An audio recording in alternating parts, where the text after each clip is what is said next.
Coming up this week, off-screen, Daniel Day-Lewis stitches a phantom thread. Gerard Butler enters the Den of Thieves. Denzel is Roman J. Israel Esquire. Arthur Butterfield reaches the journey's end. Gabriel Byrne deals with the lies we tell. And experience the world of Congolese charcoal farming with Makala. All this come and more off-screen. This is Off-Screen. Off-Screen.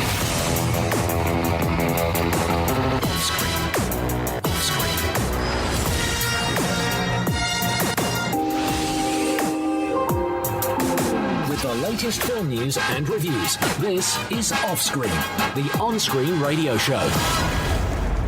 Ooh, welcome to Off-Screen, I'm Van Connor. And I am Case Allen. Welcome back, Mr. Allen. So, Hi. How has your musical weekend been? I believe there was some giggery, some gigging. Gigging ensued. Gigging ensued. Took place. Yeah, I gigged a lot. I was very tired. But I made money, so that's good. That's always a good thing. Yeah, it's nice the dirty capitalist that I am. You filthy capitalist pig dog. You were in Birmingham, weren't you? Work hard for the money. Was it Birmingham? Yeah, I was in... Well, I did one gig in Sheffield and then two in Birmingham, which was all right. There you go, Felix Culper at a botanist cocktail bar near you. Went to a takeaway after the gig on Saturday. Had some chicken shawarma. It was particularly good. You really living the dream. Had some pizza at ZZ. You ate like a king. Man. You did. You did. Well, on which note, let's do some work.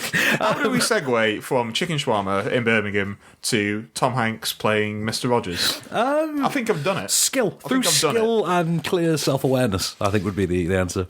Yeah. But there is no direct through line between Tom Hanks and chicken shawarma. No. In a sentence I never thought I would say. Let me think. Okay, chicken shawarma, Avengers, Robert Redford's in an Avengers movie. Robert Redford worked with Paul Newman. Paul Newman starred in Road to Perdition with Tom Hanks. Here we are. He's done it. There you go. Skills, man. Skills. I was going a different way. I was going chicken, but I was like... Chicken in films, Chicken Run, Mel Chicken Gibson. Run, Mel Gibson, Anthony Hopkins, Beauty on a Bounty, Anthony Hopkins, Mark Wahlberg, Transformers: The Last Night. I'll make this all work. Steven Spielberg is an executive producer on Transformers Last Night. Who, of course, directed The Post with Tom Hanks. God damn, we're good. We're great at We this. rock. Maybe this should just be a whole new segment of the show. It really should. 6 degrees of... Food object, actor, we'll connect them. Yeah. So yes, the news story. Tom Hanks is going to play Mr. Rogers. Yeah, I think this was a big deal maybe in America just because Mr. Rogers is such a... Institution. Institution He for really a lot of was. people, yeah. So I don't know too much about Mr. Rogers. I know people have done impressions of him and whatnot, and he did it was a show in America. Yeah, I think you know more about it than me. It's aimed at... It's a sort of companion piece like Sesame Street, that kind of age bracket. It is... Yeah. It's basically a series in which Fred Rogers, Mr. Rogers, the title, in his nice cardigan / jumper, whatever, sits around his lovely home and he entertains the children at home. That's it. That's really it. And he calls the audience his neighbours. Hi neighbour. Hi neighbour. Yes, that's what I've heard a bunch of times. There you go. And there's a little song, "Beautiful Day in the Neighbourhood," but he is absolutely an American institution, and having Tom Hanks play him. That's kind of coming full circle. Really. I am very much on board for this because if we have a Mr. Rogers film, that means at some point we can have a film about Bob Ross. And that's a world I want to see. You just want to see Will Ferrell do it, don't you? Definitely. Will Ferrell is who you get for that. You absolutely do. Yeah, I watched some Bob Ross last night when I was trying to fall asleep. God. I had it on for about 10 minutes and I'm out like a light. Deadpool has ruined Bob Ross. Hugs, not drugs. But so Tom Hanks is going to play Mr. Rogers. Yeah, the film is called You Are My Friend. It's by the director of Diary of a Teenage Girl, which I've still not seen. I really like I remember it being, much praised. I raved about it. I was a big fan of Belle Powley. Yeah, she's good, isn't she? Yeah, she's I've seen enough things. But, okay, so before we get to the first review then, we've got to plug the podcast edition. Go on iTunes, Deezer, TuneIn, whatever your podcast, poison it may be. Podcast platform poison. Podcast platform poison, and find us on there. All Extended edition, more stuff, more fun, more case. There's fun for everyone, and you can find that all in the extended podcast edition on your preferred platform. In the meanwhile, competitions. We're giving away DVDs of a sci-fi film that I have not seen. Ben Halford reviewed it for us. It's a sci-fi film that you've not seen? I've not seen it. I thought you were Mr. Sci-Fi. Well, it was a direct-to-DVD release, and we give those to Ben Halford to review. He likes DVDs. He Ben's does. got a DVD player. Not to brag or anything, but He does got a DVD indeed player. have. Yeah. Well, actually, they send us screening links, so he has got some kind of smart TV or something that he watches these things on. living in the future. Yeah, we're living in parallel time. So he has reviewed Revolt, starring Lee Pace and is it Berenice Marlowe? And he quite liked it. Is that the lady from The Artist? Berenice Marlowe? Oh, no, she's the one from Skyfall. I believe. But so Lee Pace, I love Lee Pace. Lee Pace is very good. Yeah. Terrible Marvel film, but very good. But he was. But then again, that's a long list of people who've been bad Marvel villains. That's another discussion. A discussion we'll have later in the episode. Yeah, maybe. okay. So yeah, he liked Revolt. We're giving it away on DVD, onscreenfilm.com. Go in the competition section and win some swag, or in this case, one specific piece of swag. Let's do our first review. First review of the week. And this is that Oscar movie that everyone seems to have forgotten about. Mr. Roman J. Israel Esquire, which I believe was briefly called Roman Israel and is now called Roman J. It was then called Roman J. Israel, now is Roman J. Israel Esquire. I thought it always had the Esquire. No, I think it was just for a while, just Roman Israel. But the one thing they were never just going to call it, though, was Israel, because I think that raised too many questions with international marketing. Just call it Roman. That would work. But, okay, so how much do you know of this film, I have interest? I know that it is Dan Gilroy. I know that it's Denzel. Colin Farrell's in it, I believe, at some point. He is a lawyer of some description. He is indeed. Was he part of a larger firm or has a partner or something? Yeah, okay, so he's like a boutique law firm. He has one partner who is basically the face of the business, and he's the brains. And they're both older black gentlemen. He himself is kind of on the spectrum as well. He has instant recall for any legal fact, anything like that. Has this wacky unkempt afro. Always walks around with. It's a great fro. It's a great fro. Looks like he's putting a bit of weight as well. He has, yeah. He's got a funny walk. Everything. This character has been built from the ground up. It's a real performance in there. And the idea is his partner dies and his firm has to be shut down. So, as part of his partner's sort of preparations and logistics for this kind of eventuality, Colin Farrell is brought in. Colin Farrell is a hotshot, ruthless lawyer who was his partner's former pupil. And Colin Farrell's whole shtick is he has to shutter the agency, and he wants to take Roman, Denzel Washington, on as his staff. As he puts it, they charge this guy $500 a week. We can bill him out for that for an hour. And that's how it works. But as opposed to the usual firm type idea where, idealistic guy goes to law firm, discovers shady goings on. No, very different thing. Denzel goes to work for Colin Farrell's, ruthless firm and disturbingly starts to find himself acclimatizing to it and quickly becomes disgusted with not only the way of the legal system, but also the way he so readily becomes part of it. We have a clip. Civil or uncivil disobedience. The First Amendment to protect your right to freedom of speech, as long as you don't incite violence or law breaking. And there are going to be people that get caught up in the march. They're going to vandalize.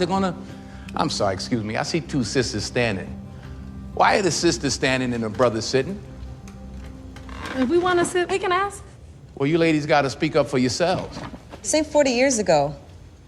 There's no statute of limitations on chivalry. That's gendered and sexist. And polite. And patronizing. And polite. One of those two girls is Gypsy from The Flash, by the way. Oh, no way. Yeah. I know. I love seeing her in things. But yeah, she's great. She's so much fun. The hell of a performance from Denzel. And you do watch the film, and because this has been neglected, this film. It's really, it's one of his lowest grossing films. I think it is his lowest grossing film for 25 years.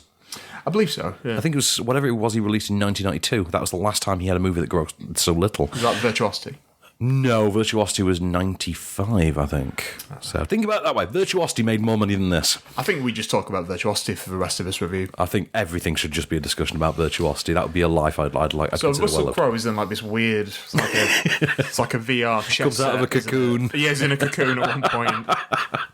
This thing with glass. It's amazing. Yeah, just watch it. It's an absolutely terrible movie.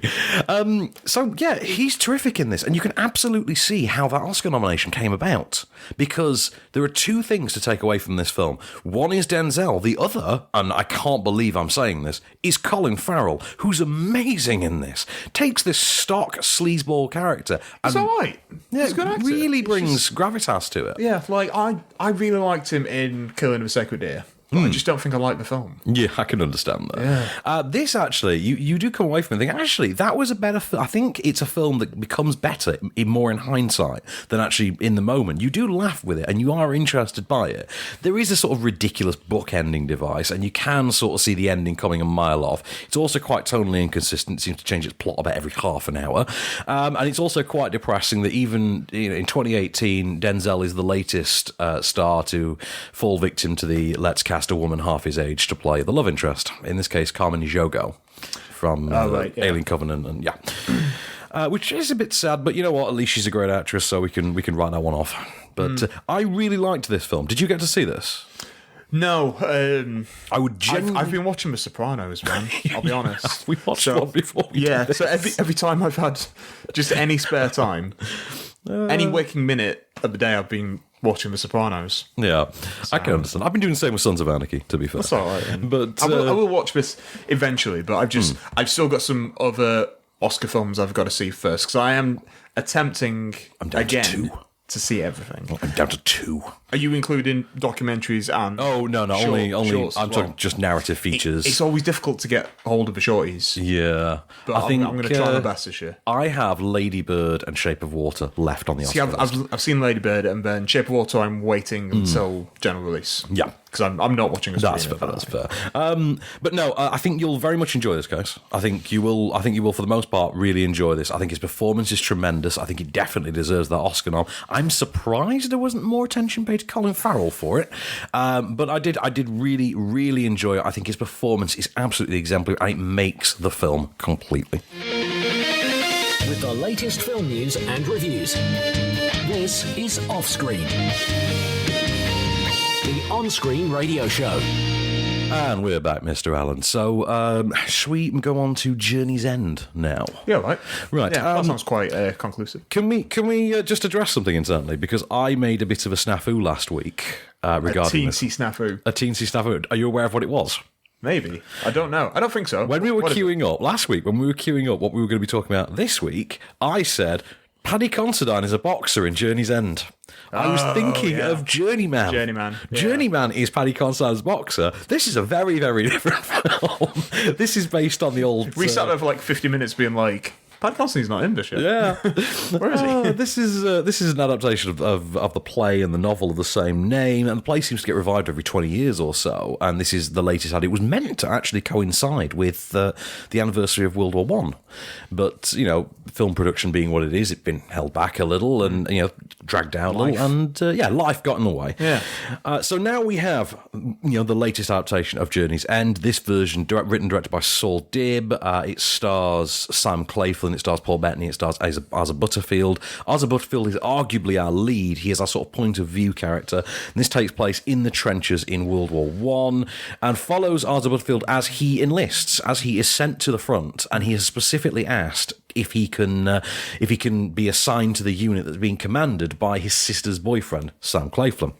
Once there, he discovers that Claflin's character, whose name is Stanhope, has been coping with the pain of war largely through very, very heavy whiskey consumption, and this is causing him problems. He's worried about word getting home to his beloved, and it destroying her opinion of him. And in the meanwhile, his unit is falling apart as different people, different men within it, are all basically fighting just to basically stay awake and stay alert and just trying to get through the day. Basically, that's really it. We have a clip. Can I leave a supper, sir? Yes, do, wait. This is Mr. Raleigh, who's just joined the company. Good evening, sir. Hello. What are you tempting us with tonight, Mason? Soup, cutlets, and pineapple. Oh, pineapple. Splendid. What kind of cutlets? Oh, you got me there, sir. I should like to commit myself too deep. Ration meat? Ordinary ration meat, yes, sir, but new shape. Oh. Smells like liver without the smooth, wet look. Thank you, Mason. Very good, sir. Paul Bettany there with Toby Jones as the unit chef. You also get Stephen Graham in there as well, like I'm quite a fan of. I love Stephen. I did really, really like. I really loved every minute of this. I've never actually seen the play. I've read the play, but I've never actually seen it performed. It's one of those that people are deeply affected by. Like, to this day, people can just see it cold and be completely affected by it. And I can absolutely understand why. The film, although obviously the story is designed for the stage, the film does work in a theatrical form, largely because of the way that Saul Dib uses his setting and uses the cinematography to really sell just how claustrophobic an environment this is. It's one of those where you can very much feel how these trenches were lived in. You can feel that chill that's in the air, that really painful cold that's slicing through these guys. And the performances are just out of this world. This is the best thing I have ever seen Sam Claflin in, and he is tremendous in this. Oh, I think he's great in most things. I think he's very Even good. if the film is a bit subpar or just a bit... Well, we're thinking of Me Before You, aren't you? We really are. Actually, I don't mind Me Before You. I think it's all right. I was thinking more like, what's that? Lily Collins. Oh, was that Love Rosie? Love Rosie. Yeah. Actually, which is like a bit A-frame, wishy-washy, but like, he's actually really decent in it. And he's good in The Something Boys, what is it? History Boys? No, I don't know. What is that? But My mind. We'll get there. We'll get there. It's just gone. But this is BAFTA caliber performance. This is the kind of film that the BAFTAs were made for. And do we know if this hasn't got any BAFTA nominations? Has it? It's weird because This is very under the radar. Yeah, this seems like the kind of film the BAFTAs adore. Yeah, but there's a lot of films released now in a year. Though. I know. Ain't it the way? Yeah. Bettany, always great. Butterfield, always great. Everything about this film is great. I really loved it. I was really moved by it. The ending just had everyone in silence. Like, we were literally leaving the screening room just in complete silence because it's quite a haunting film. It's quite a touching film. It's got a lot going for it. And I think skip The Darkest Hour. See this. If you want a wartime British film, don't bother with Darkest Hour. Yes, it'll win all the awards, but who cares? This is an infinitely better film. It will win the award. It will win the award, yeah. For best Oldman in an Oldman film, yeah. The film I was thinking of was The Riot Club. Yes, Not that was Something it. Boys. Yeah. Which he's good in. He is very good in that, yeah. But yeah, definitely see Journey's End. Yeah. Not bad, and Claflin, good one for him. So, have you got? Have you got a piece of news for me? I've got a bunch, but I'll give you just one for now. I'll just take one. I'll take anything. Luc Besson is in negotiations with Netflix. Oh yeah, for films. Yes, this is for the EuropaCorp films. Yes, this is after the whole Valerian debacle. Yeah, which actually did make its money back. It did through pre-sales. Yeah, it was like a backing deal. Well, it was covered for loss, wasn't it? Yeah, which was pretty great. Yeah. And I think him going with Netflix, that is how you make Valerian 2. Yeah, I don't know if we need it. No, we don't. No one needs Valerian 2. No. I think unless you, I'd like the Sixth Element. Yeah, well, unless you recast the two leads for actual actors this time. That's the reason why I didn't finish it. Do you know what? You don't need to. Just watch literally the first 5 minutes of Valerian and then turn the Blu-ray off. That's what I do. I watch the David Bowie opening sequence and then I turn the Blu-ray off. And that is the best way to enjoy Valerian. But I don't think there's any way to enjoy it. The only person enjoying that film is Cara Delevingne, and really that's just because she's her own biggest fan. So let's talk about something else. Should we do the box office top 5? Yeah, all right. Number 5. Early Man. Yeah, I quite liked it. I've not seen it yet. I will see it because I love Aardman. Who doesn't? I mean, they're great, aren't they? I don't like Eddie Redmayne. I like Tom Hiddleston. I like Richard Ayoade. You're very torn on this, aren't you? Yeah, I'm weighing up the pros and cons. I don't like sports. I like films about sports, though. This is basically an animated version of Up and Under, if you remember that movie. You remember that? Yeah. Yeah, this is basically that in animated form from Aardman. I'm good with that, but... at Amy Houghton 7... I've not seen the first 6 Amy Houghton. That's fair. So, fair. I hear they get progressively better. I hear they actually get worse. Reviews being what they are. Yeah. Says just been to see #Early Man.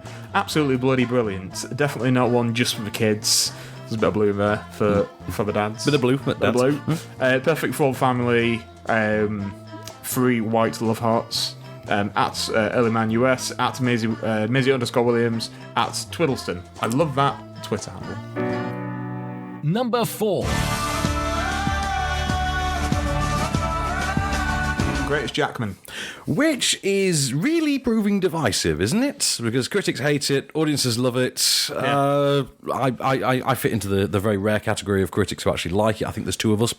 And I like it.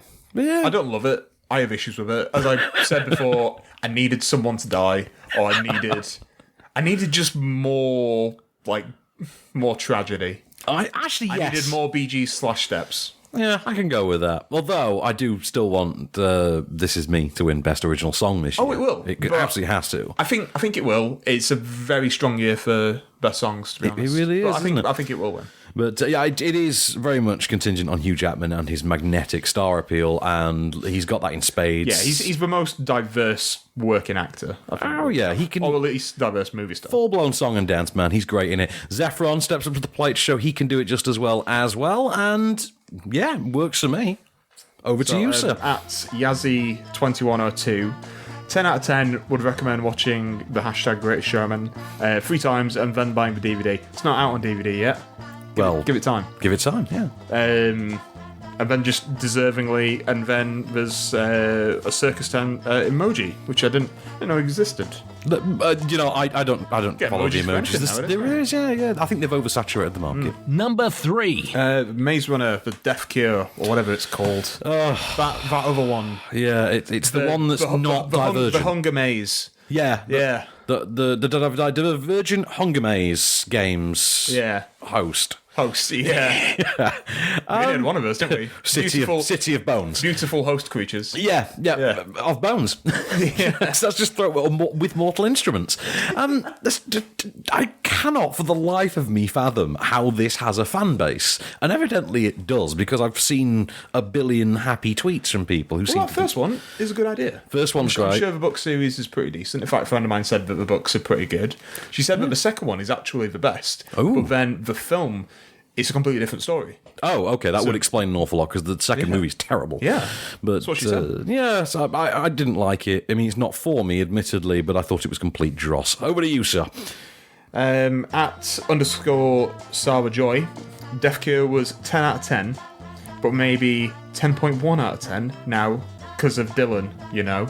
Well, I think Dylan O'Brien. I think we might have found that audience. He's quite the dish. Is he? Yeah. He always looks confused. I just think I like that in my tweens. He looks like he's trying to recite Pi, but he never bothered learning it. What, Pi by Darren Aronofsky? Yeah, exactly. Yeah, the script. He's trying to recall, Pi to more than 2 places, but he doesn't know them.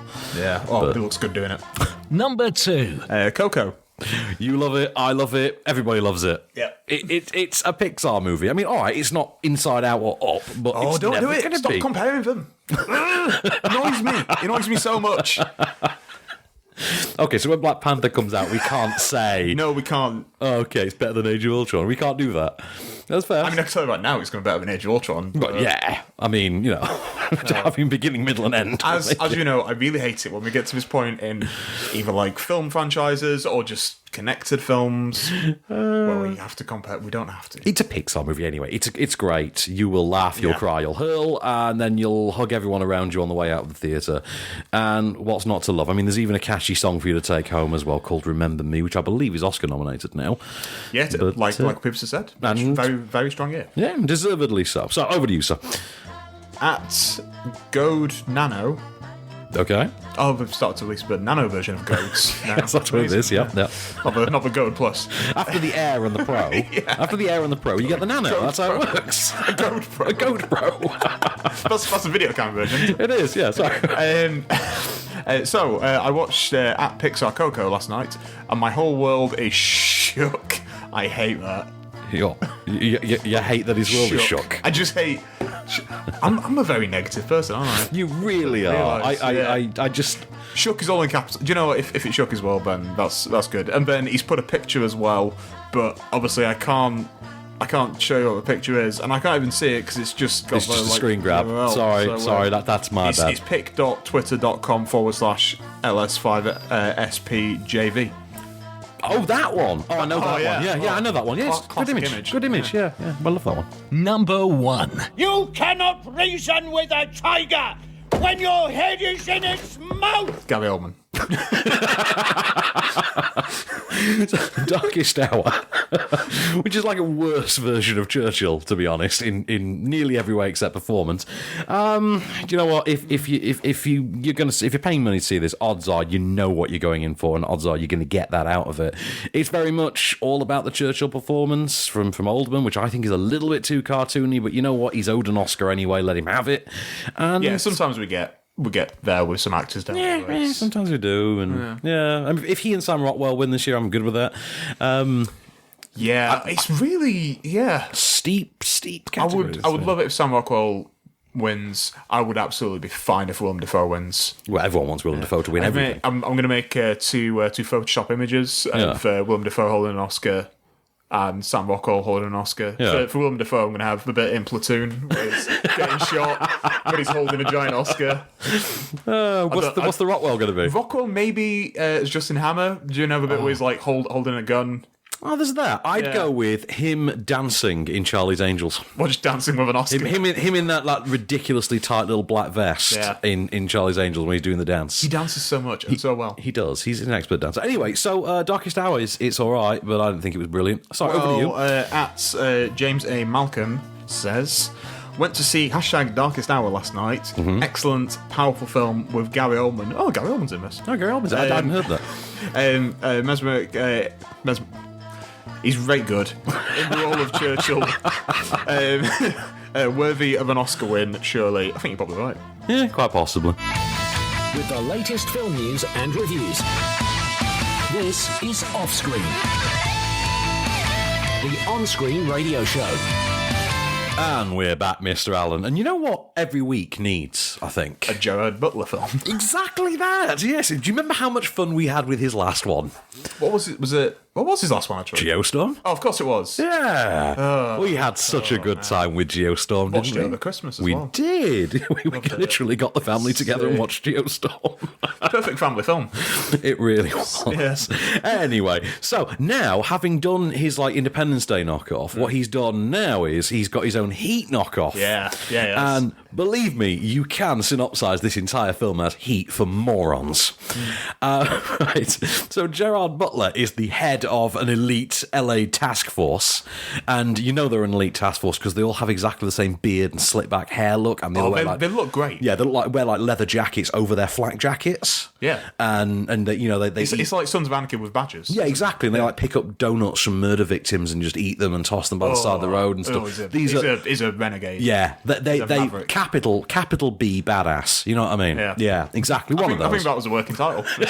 Capital B badass. Yeah. Right. They set out to capture their latest mark, which is a gang of thieves led by Pablo Schreiber, porn stash, as you pointed out last week. Yeah. And also includes what's Ice Cube's name, son? Oh man. Cublet. Ice Drop. There we go. What is his name? I've just lost me. O'Shea Jackson Jr. O'Shea Jackson Jr. Thank you. Yeah. Includes O'Shea Jackson Jr. and somewhat implausibly 50 Cent.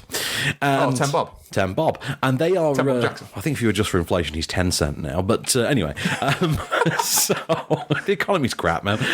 Yeah. So did you ever see that thing where his album was actually on sale for 50 cents? Yes, I have seen I love that. It's my favourite thing ever. Sorry, let's get back to this. So, you've got the gang of thieves who are setting out to rob the LA Federal Reserve, in which they take all the money to be destroyed.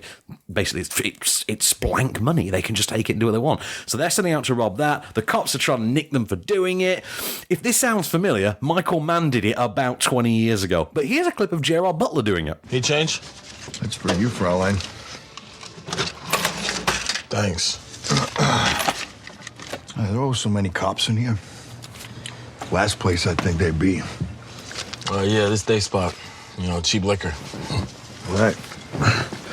Yeah, also, there's a lot of shady cats in here, huh? Yeah, it's kind of neutral grounds, You must have heard some stories in this place. Give him a couple of drinks, steak on his plate, some nice women around him. He'll tell you his darkest secrets. Jerry Butler and O'Shea Jackson Jr. there. And, right, okay, here's the thing. I said Heat for morons, right? That's the grand total of it. On a moment-to-moment basis, and there are about 140 of those minutes. So, this is a near... I counted every single one of them. This is a near 2.5 hour long film. What? I'm not kidding. 2 hours, 20 minutes. I think it's 2:22, I think. It's long. I think that's longer than Geostorm, isn't it? Yes, it is. And this isn't anywhere near as fun as Geostorm. So the problem with this is, from one moment to the next, what they do is just liberally nick ideas from better cops and robbers movies. And this gets to such a ridiculous extent, such a ridiculous extreme, that at one point, the film actually resorts to 50 Cent reenacting that scene from Bad Boys 2 in which the prom date comes around Martin Lawrence's house and they intimidate him. Yeah, that's the one he's been pimping out on all the chat shows and stuff. Yeah. They literally nick that scene. And you're like, well, so you're not even going to try and add anything of your own to this. It's insane. It is the least original film since, I don't know, pick any of those Wayans spin-off spoof movies things. It's White Chicks. White Chicks, yeah, there you go. Actually, that was one of their better ones. And that's pretty original. That's pretty original. Yeah. I'm thinking of like Scary Movie 5, where they just literally reenact the same scene and the joke is, oh look, we've done it again. It's hilariously bad at times. Gerard Butler's entire shtick here is riddled in cliche. I mean, it's enjoyably goofy for it, but enjoyably goofy does not sustain 2.5 hours. Enjoyably goofy sustains 90 minutes tops. It's a really trying film. As a villain, Pablo Schreiber has very little screen appeal, which is annoying because I really liked him in Orange is the New Black. I didn't mind him in 13 Hours. I just think it's terribly miscast here. 50 Cent is just laugh out loud funny in all the wrong ways in this. And about the point that you get to hear O'Shea Jackson Jr. adopt a faux British accent for a second, you'll be laughing so hard you might finally forget that you've wasted 2.5 hours of your life. I mean, genuinely, you could play a drinking game based on this movie and just drink every time it nicks a popular scene from another movie. Is he supposed to be an American? Yeah, they are. Could you drink every time that he slips into Scottish? Joe Butler. Yeah, because I think you could do that with most films, but he's just doing that accent, that one he does. Yeah, that one. The one he does in Geostorm as well. Yeah, exactly. He's still got the And then there's certain words where it's like, you've just said haggis. Yeah, it's, you know what I mean? It's just, there's no escaping back. Also, but he's a Scottish man. This film committed the cardinal sin for me, right? This is a film that has Dawn Olivieri in it, very briefly, as Gerard Butler's wife, and they waste the presence of Dawn Olivieri. I don't know who that is. Okay, well, if you ever see Dawn Olivieri in anything, you'll understand why I was annoyed. She's a terrific actress, and I wish to see her in more. But she was in Bright as well? I've not seen Bright yet. I've seen Bright. I have standards and have put it off. Yeah. I know what you mean. Yeah, Dawn Olivieri, largely known for House of Lies with Don Cheadle. She plays his wife in that. Don Cheadle. So, yeah, it's a waste of time, unless you really can't be bothered to watch Heat, and you just want one that's the same film but about 20 minutes shorter. By all means, watch it, but please, for the love of God, just consider watching Heat instead. I want to watch Heat tonight now. I want to watch Heat every day. I just love want to watch Heat. anything with gangsters. So The Departed. I'll just kind of watch The Sopranos. Okay, so over to you for a piece of news. What do we got then?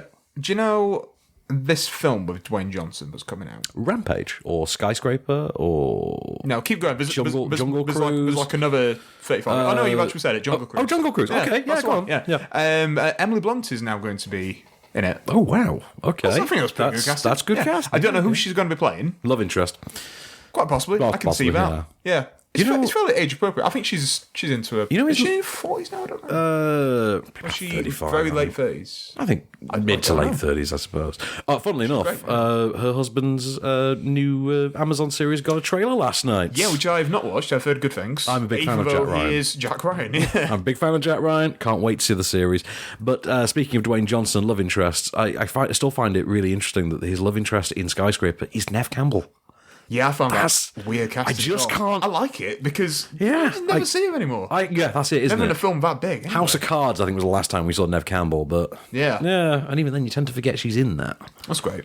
I think Yeah, they played the whole Karen Gillan love interest thing really, really well in Jumanji. They did, didn't they? Yeah. It's not them. So, Can I talk about something then that's far ropier than anything Dwayne Johnson starred in of late? Could I stop you if I tried? No, you could not, Case. But I would welcome the amusement of seeing you try. Let's talk about Lies We Tell, which stars Gabriel Byrne and Sibylla Dean. He's been in good films, hasn't he? Gabriel Byrne's done one or two good ones. This isn't one of them. No, shame. And so Sibylla Dean's in it. Harvey Keitel briefly cameos. And Mark Addy is in it as well. And Robert Baratheon's in it. Robert Baratheon's in it. As Gabriel Byrne's, I can't tell if he's his brother or his best friend. Can't quite tell. My mother-in-law cannot watch film with Harvey Keitel because she has watched Bad Lieutenant. I was just going to say, is it Bad Lieutenant? Is it the dong thing? Yeah. So she can't watch a Harvey Keitel film now. Okay, that's absolutely fair. His penis has lost him an audience. It would seem so. Yeah. Right. So this stars Gabriel Byrne as a driver for a wealthy. He could be criminal, he could not be, but Harvey Keitel. Harvey Keitel dies suddenly and leaves behind instructions for his trusty driver to cover up his indiscretions, as it were, including going round to this very lovely spare apartment that he has and turfing out the mistress he's been keeping there, who so happens to be, a gorgeous 20-something South Asian born lawyer. And in his encounter with her, he finds himself sort of becoming a part of her life, which involves facing off against a gangster who happens to be her cousin / ex-husband. And there's also an incriminating video of her and Harvey Keitel they have to find, but I'll be really honest, it's kind of hard to keep track. Here's a clip of Gabriel Byrne in his silliest accent yet. Mr. Lampros is dead. I'm Donald, his driver. Mr. Lampros gave me certain instructions. He wants the flat cleared out, so I'm going to have to ask you to leave.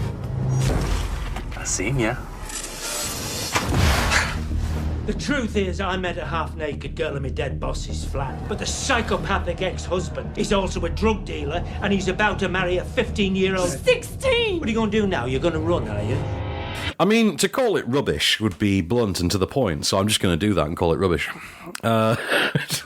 Gabriel Byrne's trying, and I will always applaud any effort to give Sibylla Dean a film role, because I'm a big fan of Sibylla Dean. I liked her in Tyrants, which is an excellent series if you haven't seen it. Basically a sort of modern-day Lawrence of Arabia type thing set in the modern Middle East. She's trying, but unfortunately the film just simply isn't any good. It's written and directed by first-time filmmaker Mitu Misra, and it does have something of a televisual flair to it, but towards the end, it seems to lean more towards the actual the cinematic style of those kind of faux tense Bollywood thrillers. And the problem is the juxtaposition of its setting, its cast, and that doesn't quite come together. You do come away from it all thinking, well, you made an effort in the last 2 minutes, and Gabriel Byrne's trying, and Sibylla Dean's got all the charm in the world, but unfortunately the film simply is rubbish. He is in a new horror film from A24. Is he? Coming out. Well, that's going to be amazing, clearly. It just had its premiere in Sundance. Is this Hereditary or something? Yeah, and the trailer dropped for it around the time that it was premiering. Isn't it meant to be the most disturbing thing ever or something? The trailer is amazing. I've not seen it yet. Yeah, I've been hearing it's raves. very well put together, but apparently he's great. Apparently it's the best Toni Collette has ever been. Well, I was that's a high bar already, though. I think she's really just like underappreciated. Well, I do want to single out one other thing about this film. Jan Udin, who plays the villain KD. Nope, terrible performance, far too mincing, doesn't work. KD, yeah, terrible performance, terrible character. Yeah. In fact, actually, KD Lang was actually more threatening than this character. Who basically just plays it as this sort of preening Loki type, but is meant to be a real-world club DJ if you gangster. To Don't Go Breaking My Heart, there is something threatening about it. Original words actually Don't Go Breaking My Spine. That's the original title for that. But you know what? There's a cute dog in it, so I'll forgive it that. With the latest film news and reviews. This is Offscreen, the on-screen radio show. And we're back, Mr. Allen. Hi. So, do you want to do a piece of film news for me before we get to the last and the biggest review of the week? Go on. So, Riddles. Riddles? Yeah. As in Sir Riddles. Okay, yes, Sir Ridley Scott, yes. Yeah, Sir Riddle. I thought you could tell me a riddle then. Oh, I should. I see without seeing. To me, darkness is as clear as daylight. I should frame all the news in... Mr. Enigma. I'm sorry. Oh, let's Joel just Schumacher watch, references. Yeah, let's watch Batman Forever. Indeed. It is Batman Forever. That is, yeah. Batman Forever and Batman and Robin. And another name for mystery? Enigma. Exactly. Mr. Enigma.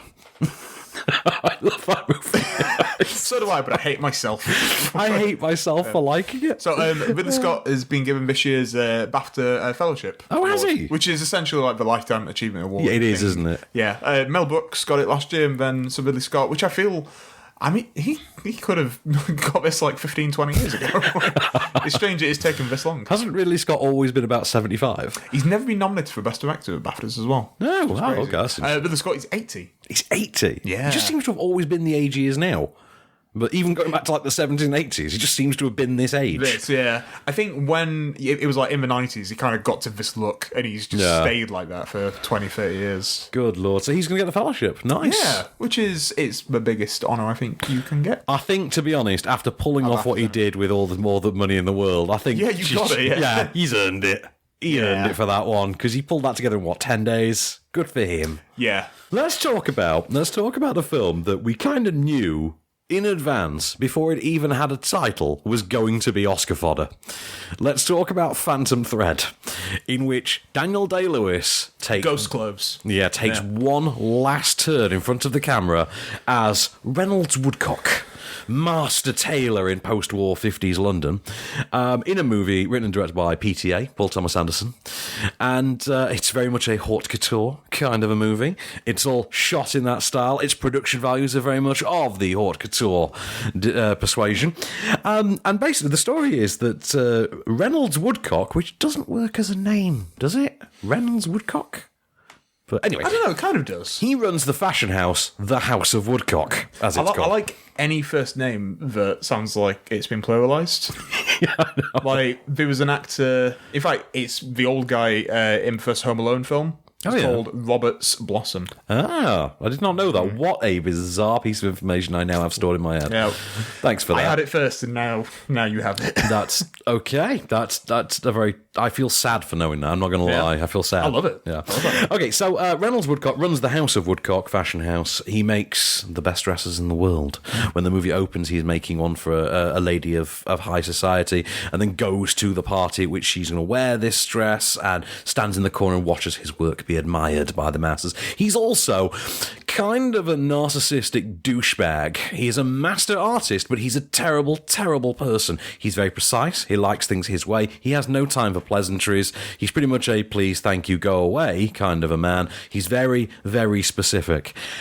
Into his world comes a waitress named Alma, played by Vicky Creeps? K-R-I-E-P-S. I'm just starting to say Creeps for the argument's sake. Let's say Creeps. And Alma's arrival in his life starts to disrupt his very rigid and flexible way of doing things, and it will push them both into darker areas than they ever thought possible, and that's all I'm going to tell you about it, because this could very, very easily be spoiled. Now, here's a clip. No, Alma, what's he doing? There's tea for you. Don't put the tray on the table, please. Just take it off. I didn't ask for tea. No, but Take it out, please. yes, I can take it out. It's a bit late now, isn't it? I'm taking it out. Yeah, but it's a bit late now, isn't it? But I'm taking it out. The tea is going out. The interruption is staying right here with me. So yeah, not the easiest man in the world to get on with, as you can tell from the clip. Right, the performance is exemplary. It is absolute 100% A grade, out of this world, masterful. It is a barnstormer of a performance. I now genuinely have came away from this. I had no interest in the film. I mean, I really didn't. I don't think I'd even seen a trailer. I just knew what it was. I had no interest in seeing this. Obviously, I do for the job. But having now seen it, please forget Oldman. this is the Oscar performance this year. This is the 100% A-grade caliber performance. He's amazing in this. And yes, that meme about the breakfast. It's first time acting as well. Is it his first time? Yeah. Okay, yeah. Film for. He's honestly so good in this. Yeah, the meme about breakfast. Yeah, the breakfast meme. Yeah. Having seen the movie, I absolutely understand what it is, and you will laugh your ass off at it when it's actually in the film. The genius of it is that his entire performance is built around the idea that he says these really outlandish things, but in true Daniel Day-Lewis fashion, does them not just deadpan, but almost aggressively deadpan. And it really works. All the laughs in the film, and there are actually quite a few, come from the way that Daniel Day-Lewis delivers these deadpan moments.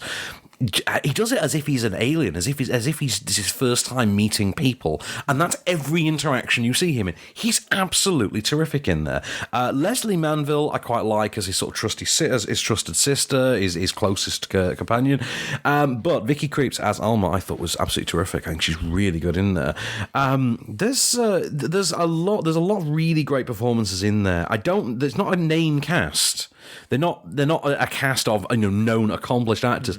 It's just a very, very well cast film in terms of the quality of the performances you get, and the supporting ranks are terrific. But they're all surrounding this living golden statue that is Daniel Day-Lewis, and he's just amazing in it. If this really is, as we've been threatened with, the final Daniel Day-Lewis performance, it's a hell of a one to go out on. It really is. The story takes you to absolutely unexpected places. You do not know what you're walking into. And I'm not saying that in a brawl in Cell Block 99 kind of a way. Or, what's the one I like? Bone Tomahawk. Oh, it's not like Bone Tomahawk or anything. But I would love to see Daniel Day-Lewis in Bone Tomahawk. Oh, just a film like that. In an S. Craig Zahler movie. Wouldn't that be amazing? Yeah. What would you do? Go on. If Bone Tomahawk and Last of the Mohicans were actually connected? I would a shared universe. I would absolutely need to change my trousers. I would. That would excite me greatly. Yeah, I really loved this film. I thought it was absolutely terrific. I thought it was moving at times. I thought it was hilarious in others. But I can't get past the Daniel Day-Lewis performance. That, for me, that is everything in this film. And hats off to him. I mean, a hat he presumably will have stitched. But himself, yes. Yeah. Really astounding work. Genuinely brilliant film. I could make a serious case for this being better than Three Billboards in my Oscar chart. I really could. Oh. I really, really dug this. I'm gushing over it. It's film of the week. Anyway, okay, it's film of the week. Let's just call a spade a spade. It's film of the week. So yeah, make of that what you will. Go and see it, whatever you do. Stop bothering with Darkest Hour. It doesn't need your money. It's had enough. Go and see. You have a real problem with that film. I'm tired of it being lauded. Anyway, I don't think it has been. Not really. His performance is getting lauded. Yeah, the film itself is pretty widely considered as being 3-star. Yeah, fair enough. There's a decent performance. Supporting of the Oscar films this year, the two best I've seen so far are genuinely Three Billboards and Phantom Thread. Although, I Tonya, my third so far. And you've not seen Lady Bird, you've not seen Shape of Water. Exactly, and they're supposed to be amazing, so we shall see. Lady Bird is incredible. So, next week, we have Tad, the Lost Explorer, and the Secret of King Midas. An animated movie that looks like it's been made for very little, but I think it's a sequel as well. Oh, right. Yes, and we also have Loveless, which I believe is a Russian film. I think. It's been getting a lot of advertising in it. We have the Polish film You Have No Idea How Much I Love You. See, you got a recording of me saying that to you now, Case. That's what that is. We out for blackmail. Exactly. We have Colin Firth in The Mercy. Colin Firth and Rachel Weisz. Yeah. We also have Clint Eastwood's latest. That is next week already. Yep. The 1517 to Paris. But we're actually, this is the thing, that's all out next week. We're obviously not doing a show next week. We're having the week off. Yeah. So, I mean, we can maybe review The Mercy of 1517 to Paris when we get back, when we will also be reviewing Black Panther. DC film, yeah? Sorry? DC. The DC one, yeah. DC. DC. Yeah. It's like Thor's brother or something. Black Panther Man. But DC movie about like Thor's brother or something like that. He's Catman. Yeah. Universal film. Yeah, Universal. Yeah, totally. Yeah. By the way, Catman is an actual DC superhero. Yes, I know. Yeah. Yes. An incredibly naff one. Though, isn't there? Very naff one. Yeah. Coulson I and want Kelly that and I had a Gentleman little... Ghost film. That's what I want. Which one? Gentleman Ghost. That could work, yeah. No, Kelly and Coulson and I had a sort of weird obsession for like 3 hours with Catman. Really? Yeah. Just like one of those random things you do with your friends for 3 hours. Just, bombarding each other with Catman. Coulson dress up like Catman. Coulson would look amazing as Catman. I need to see those would photos. pay money to see that. Right, so in the meanwhile, that's all to come in cinemas near you next week, but there's no show next week, so don't be tuning in looking for one. Sorry to disappoint. In the meanwhile, this has been a Kelly Stoppage for On Screen. I've been Van Connor. And I have been Daniel Day-Lewis, and this is my last episode of Off Screen. And we'll return. Just show me the way to get out of here, and I'll be on my way. You've been listening to Offscreen. For more news and reviews, visit onscreenfilm.com.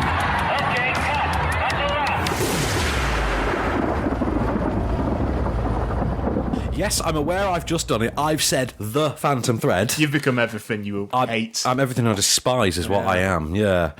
And it's like Pixies. You don't say the Pixies, it's just Pixies. Yeah, actually, that's true, isn't it? Yeah. Yeah. Or Foo Fighters.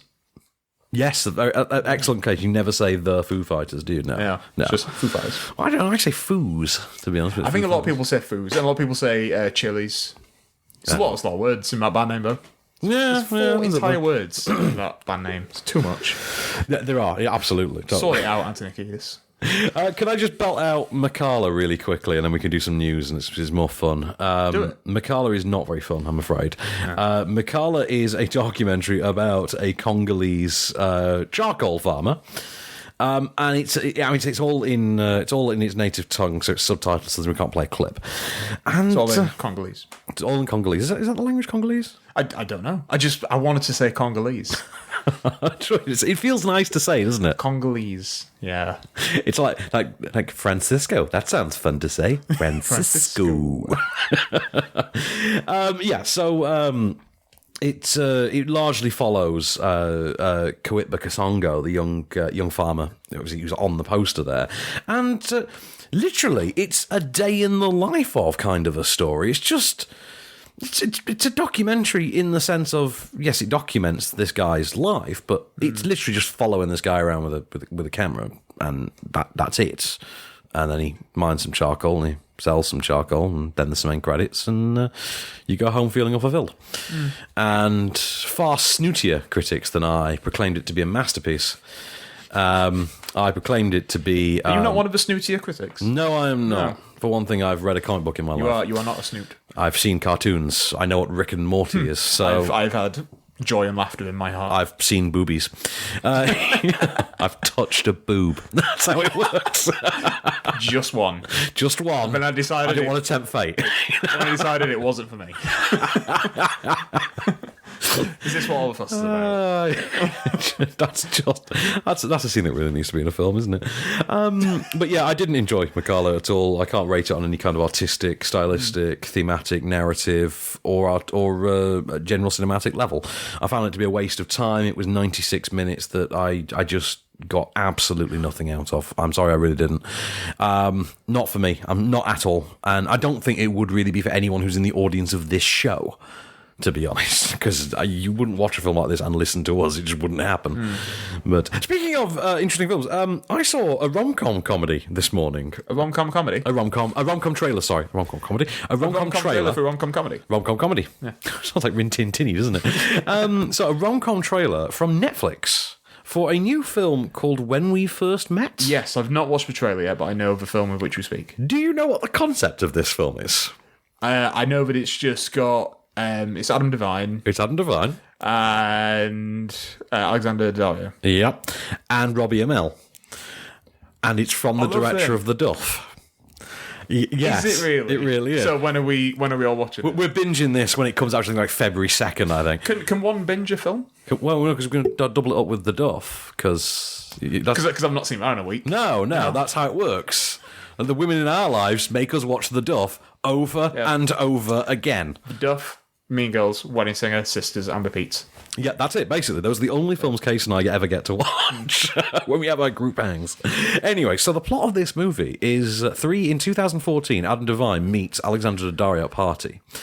Waits too long to make his move and gets friend-zoned. 3 years later, she's going to marry Robbie Amell, and he discovers a way to travel back in time repeatedly to try and fix the friend-zone thing. Huh.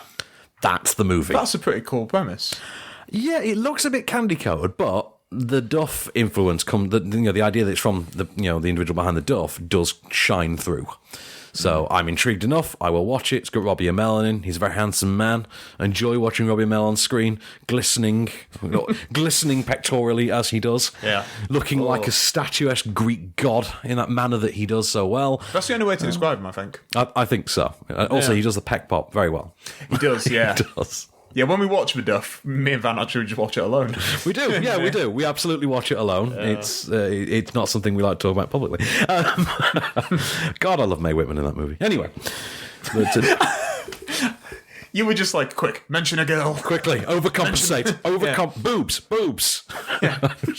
What is it he chucks into the song in Popstar? You know the Equal Rights song? He starts to mention... Not gay. Not gay. Yeah. Like Predator, Fried Chicken, Chuck Norris. Yeah. He just starts doing that. I love that. By the way, it turns out there's a blooper reel for Popstar, and I've never seen it. So that's getting played when I get home. So, news. Let us news our way to the end. News. What have we got in the news? Harvey Weinstein continues to be douchebag. Really? Yeah.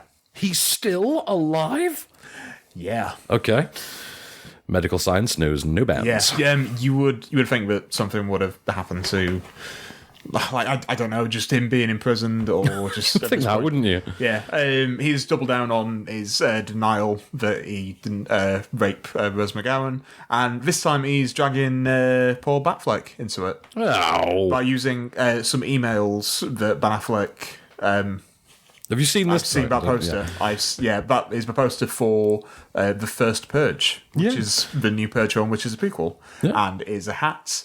like the Make America Great Again hat that says First Purge. Sorry, please continue. He's dragging Ben Affleck down with him. Yeah, Ben Affleck apparently sent some emails along with Rose McGowan's former manager saying that these things didn't happen or just something like that, and now Harvey Weinstein is like using these emails. Mind you saw the grovel email he sent out when he was basically going down. Yeah. And have you heard? You know they're making a TV series spin-off of Bad Boys? Yes. Right, you know this is Bad Boys. Oh no, that's a film. Is it? No, that's a film. That apparently has just got 2 directors. Oh yes. Sorry, the story is there, but I was thinking of the. That's what reminded me. Sorry, of this particular story. The TV series spin-off, which is going to follow Martin Lawrence's sister, Gabrielle Union. Have a guess who's just joined the cast of that? Who? Ernie Hudson. Shut the front door. Really? Yeah, Ernie Hudson's going to be in it. I'm guessing police captain. That's who you get. Kind of an obvious one, isn't it? Yeah. Police captain or mayor. You know, that's casting that works. Yeah. I would go with that. I love Ernie Hudson so much. I mean, he's literally the first guy to ever be the Winston of a franchise. Yeah, he's the OG Winston. He is. He's the original Winston of a franchise. Could he maybe be her dad? Actually, that's a good point, because their parents are never really particularly... acknowledged in the movie. Could be her dad and the mayor and also the villain. Oh, that's a lot of depth. It's a triple threat. That is a layered character right there. Yeah. Who's directing Bad Boys 3 then? Do we know? Two people, guys. 2 humans. I forgot my names. Their bodies are made of largely water. It's the directors of Snowfall. Adil El Arbi and Bilal Fallah. Yes, okay. Those guys. Those are the guys who are currently set to direct Beverly Hills Cop 4 as well. Really? Yeah. So I'd imagine one of those is getting ditched. At one point that was going to be Brett Ratner. That ain't happening anymore. Ooh, God, no. Well, Joe Carnahan was going to do it, wasn't he? He's really just a poor man's Harvey Weinstein, isn't he now, Brett Ratner, at this point? Brett Ratner is the less classy version of McG, if you can imagine such a thing. Hey, McG is fine in my book now that I've watched The Babysitter. Oh, you watched it? Did you love? Oh, I watched it ages ago. I watched it the weekend when it came out, but I feel like he's been somewhat redeemed. Well, yeah, and he gave me another Dancing Sam Rockwell, so I don't hate him. I'm such a fan of Samara Weaving in The Babysitter. Anyway, Passion of the Christ 2. This time it's personal. This time it's Christ, yeah. Chrysler bike. Passion of the Christ too. Crucify this. Yes, that was it. Thank you. That's going to star. That's going to star Jim Caviezel again. It's been confirmed. Mel Gibson will be confirmed. It's confirmed to direct it. It's happening. I do think the only reason why he got that gig is because his initials were also JC. I know, it's very true, isn't it? Steven Spielberg, his next two films are definitely going to be, well, he says definitely, going to be West Side Story and Indiana Jones 5. Apparently, Indy's first, though, because he wants to have a wide search they are, for... they are looking for... I didn't know this. Did you know Mark Salinger died from Glee? Huh. I did not know this. Was that announced yesterday, maybe the night before? This article's 12 hours old. Oh yeah, it would have been last night. Yeah, he was 35. He'd been convicted of having something child porn. Oh, really? Okay. Yeah, and took his own life yesterday. Oh, that's that's very conflicted as a story. Yeah. Jumanji 3's coming. Yay! Let's move on, shall we? You predicted that as well. That's what I remember on last week's show. I think you predicted it, and then like 24 hours later, that news got announced. Yeah. Christmas 2019. Yeah. That's bonkers. Best of luck to them. Fair play. I mean, well, what was the date for Jumanji 2? Was that mid-December? Yeah, it was like the 17th thereabouts. It was something like that. It was the week after Star Wars. I would imagine we'll just do the same thing with this one, right? Well, that's the thing. It For means episode 9? it will also go up against Star Wars again. Yeah, but this time, the thing with Jumanji, though, is Jumanji previewed all over the place throughout December. Yeah. So, it kind of did compete directly with Star Wars. So I think just do the same strategy because it worked so well. Yeah, why not? Just to try to repeat it, even if it doesn't do the same kind of returns. I don't know if the film could possibly be as enjoyable as the second one, but... It'll still make some bank, I think. It will, yeah. Detective Pikachu has some new cast members. Yeah, it does. Bill Nye, and Chris Gere, who I'm a big fan of, from You're the Worst, and currently Modern Family. But there's that to look forward to. Casey Affleck has withdrawn from presenting the Best Actress Oscar at the Oscars this year. Oh, I wonder why. Yeah. Good Lord. Oh, I've got all the really depressing. You have, haven't you? Yeah. I want a good one. Have you seen there's finally a trailer out for Mute? Yeah, the Duncan Jones one. I've not seen it, but. It looks good. Help me out with this story, because I've not read the details. Apparently, there's a fourth Cloverfield film that's already been made. I've not read the details well. Yeah, apparently it's been made. The third one hasn't even come out yet. Yeah. And the first trailer's going to be this week, isn't it? It's in the process of being bought by Netflix, I believe. Oh, okay. God Particle is the third one. Yes, they did say. Looks like it's going to be released on Netflix now. That's fair enough. Everything's going to go that way eventually anyway. Which makes sense. Jennifer Hudson is going to be playing Aretha Franklin. How good a casting is that? I mean, who else do you get? Yeah, who else do you get? Well, apparently Aretha Franklin specifically chose her. That makes sense. Yeah, it was Aretha Franklin's very specific, adamant choice, Jennifer Hudson. She is the only reason why I will watch The Voice on a Saturday night, because she is so ridiculously entertaining. She's amazing. Really? Yeah. Okay, fair enough. I've never particularly been a fan. But by the way, did you see the Ant-Man and the Wasp trailer? I did, and I saw the poster, which was essentially the poster for Ant-Man. Yeah. But with Wasp. Yeah. I love that trailer. I can't wait. It's going to be so good. A lot of people on Twitter were having a big argument about the whole building suitcase thing. Why? Yeah. Why? I know why. It's a film. It's funny. Yeah. It's funny. It's exactly the kind of thing that character would do. But they were taking issue with, when it shrinks, what happens to all the people?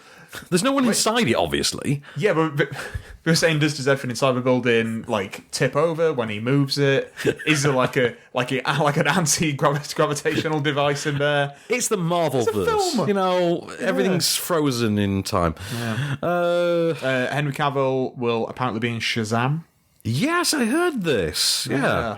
That's going to be... an interesting coup if they pull that one off. Yeah, I do feel sorry for Superman. I know. I mean, I've seen interviews with him, and he seems like a nice enough guy. It's just, I think he's a good Superman. I just don't think he's had a good Superman film. I don't even think they've never written it as Superman. Oh, I think he's got the potential to be. He's got the potential to be, definitely, but they've never bothered writing him as Superman. It's just this horrible, nasty equivalent. But Brandon Routh is going to star in Anastasia. Okay. What? Oh, there's your Ernie Hudson story, by the way. Brandon Routh's going to star in Anastasia. Is that the live-action Anastasia? I believe it is. Who is he playing? It's a Tsar. So... Is he playing Anastasia's dad? Right, he's Tsar Nicholas II, who I believe is the father of Anastasia, yeah. It is... I'm weirdly invested in Anastasia, because I really, really like that animated Anastasia film. Well, I don't know. Really this great. is a reimagining. Do you know what the plot is? No. Right. Is Christopher Lloyd playing Rasputin again? That's all I want to know. No word of a lie. This is the actual plot, right? Anastasia is out for blood. During the coup by by Lenin, Anastasia goes through a portal and winds up in 1988. That's the plot of this movie. Yes. This is what the live-action Anastasia will be about. Yes. What year? 1988. Weird year choice. Weird year. Well, I don't know, because Reagan. Reagan, yeah. That makes sense. Reagan. I would have come back to the 70s where Boney M have just released a song Very about true. Rasputin. Hang on, if it's 88, it could be the last 6 months of Reagan or the first 6 months of Bush. Bush. True, interesting. I mean, the Berlin Wall's still up at that point. All right. Is it a rom-com or is it? I have no idea. Not a clue. Sounds like it's a great many things. Margot Robbie turned up in this Dundee thing now as well. Oh, everyone. Every Australian actress. Yeah. I bet Russell Crowe's. Russell Crowe's in it. Is Russell Crowe in it? Yeah. I just had odds on him. Oh, no, it says right there. Crowe. I think it's... I had odds on him harassing them over the phone. Come on, let me do the film. Let me do it. He's a newspaper magnate called JP Steele. Ugh. It's great. Oh, I tell you. Meryl Streep is going to be in Big Little Lies 2. Yes, I heard that. Season 2, because it's a TV show. Yeah, because every woman of any importance is in that film, so in that series. So yeah, okay, fair enough. I think you need to see that show. I don't appreciate the tone, which you. I've not watched it yet. It's really great. He's going to be playing the mum of Alexander Skarsgård. Oh, okay, fair enough. Can I ask you about a trailer that appeared over the weekend? All right. Deep Blue Sea 2. Oh, not watched it. Not watched it yet. You not watched it yet? No, okay. Can I just kill some suspense for you, because this is not, it seems, a sequel. They're just doing the same thing again. It's one of those sequels. So is it spelled Deep Blue Sea 2 T-O-O? Yeah, it really could be. Deep Blue Sea as well. Literally the same plot as the first Deep Blue Sea.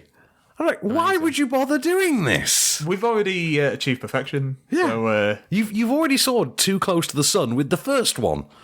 You know, either go full on into the sun. Is LL Cool J coming and doing another song? No, that's the thing as well. No LL Cool J. I mean, you've not got my money. Who is the modern day equivalent of LL Cool J? Don't know. Maybe just LL Cool J. He's always around, isn't he? Well, yeah, LL's not gone anywhere. He's doing the lip sync battle. He's in NCIS now, isn't he? Yeah. He's a member of the NCIS LA team because, you know, ladies love Cool James. A Kennedy Center honor a few years ago. I think he did. Which is pretty amazing.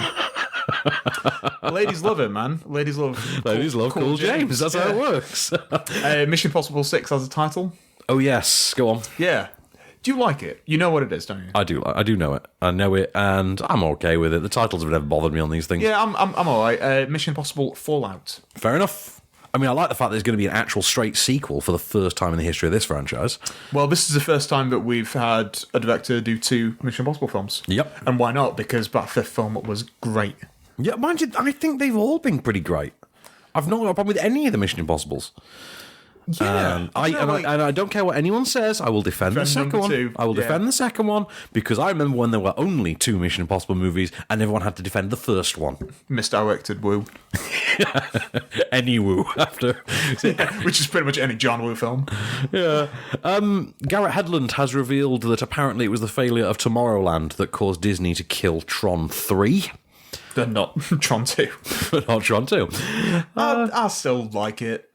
Yeah, I'm a fan of Tomorrowland. I'm a fan of Tron Legacy. Yeah, you know, I'm a Tron fan.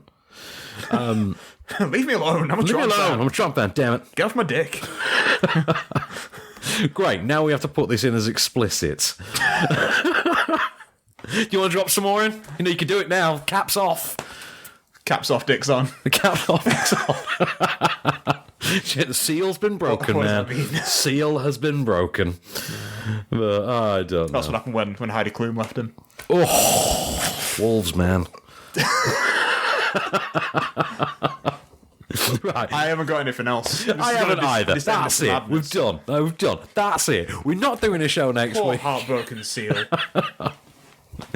But, he got Imogen Poots out of it in the end, so, and he fought wolves, so, yeah. So no show next week, because when we would be doing it, I will be watching Black Panther, because it's the only time I can see it. I'm going to see it on the 13th of February. Well, that's the thing. When we come back, we will have both seen it. That's the good news. Yeah, that's good. So, yeah, there's that. So we will do a proper review.